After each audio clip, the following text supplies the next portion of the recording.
નકલી પોલીસ બની અફીણના ગુનામાં ફસાવાની ધમકી આપી ખેડૂતને લૂંટ્યો। સિદ્ધપુરના પુનાસણ ગામ નજીક કારમાં સવાર શખ્સોની ટોળકીએ પોલીસ હોવાની ઓળખ આપી લાખોનો તોડ કર્યો। અફીણના ગુનામાં પકડાયો હોવાની ખેડૂતને ધમકી આપી ડરાવી લાખો રૂપિયા પડાવી લીધા। જમીન ખરીદવા નીકળેલ વ્યક્તિ સાથે કાવતરું રચી 6 શખ્સોએ 3.25 લાખ પડાવ્યા।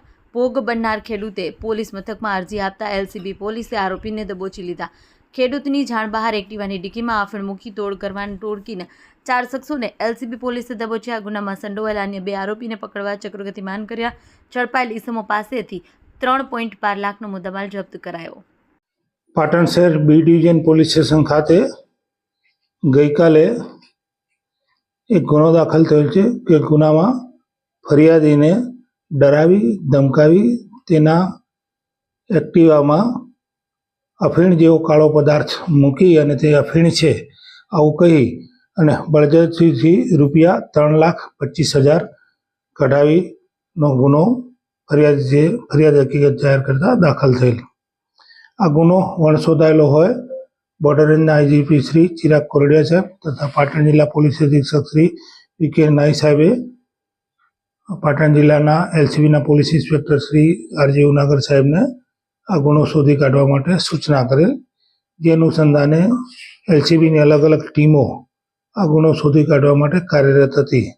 દરમિયાન એવી લીડ મળેલ કે સીસીટીવી ફૂટેજમાં જે ગુનામાં વપરાયેલ જે મારુતિ સુઝુકીની જે ઇગ્નિસ ગાડી છે તથા બીજી એક એક્ટિવા ગાડી છે અને તેને આ ગુનાને જે અંજામ આપનાર જે આરોપીઓ છે એ પાટણ શહેર ખાતેથી મળી આવતા કુલ 4 ઈસમો તથા આ જ ગેંગના બીજા જે અન્ય 2 ઈસમો છે કે જેને પકડવાના બાકી છે તેમણે ગુનાહિત કાવતરું રચી અને પોતાના કાવતરા મુજબનો બનાવ ઊભો કરી ફરિયાદીની એક્ટિવામાં અફીણ મળી આવેલ છે એવી ધમકી આપી અને તેમને ડરાવી ધમકાવી અને એમની પાસેથી બળજબરીથી રૂપિયા 3,25,000 કઢાવી લીધેલ।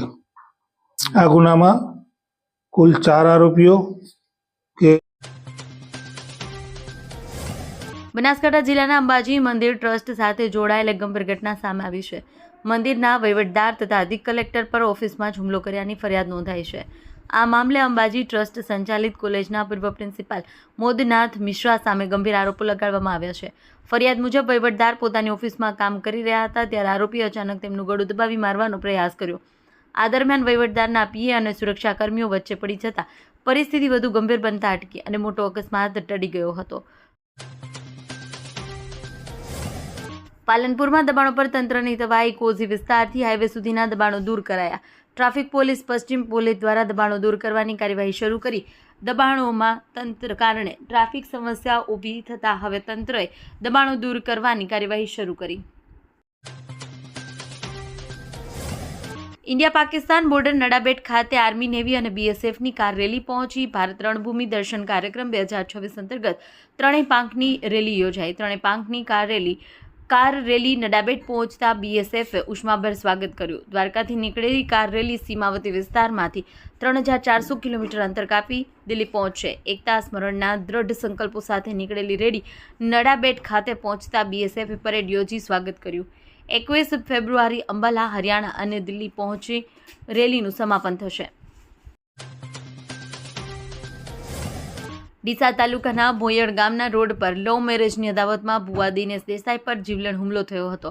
કેસમાં ડીસા રૂરલ પોલીસે 6 આરોપીની ધરપકડ કરી છે। પોલીસે ગુનાના ગણતરીના દિવસોમાં જ આરોપીને ઝડપી પાડી કાર્યવાહી હાથ ધરી છે।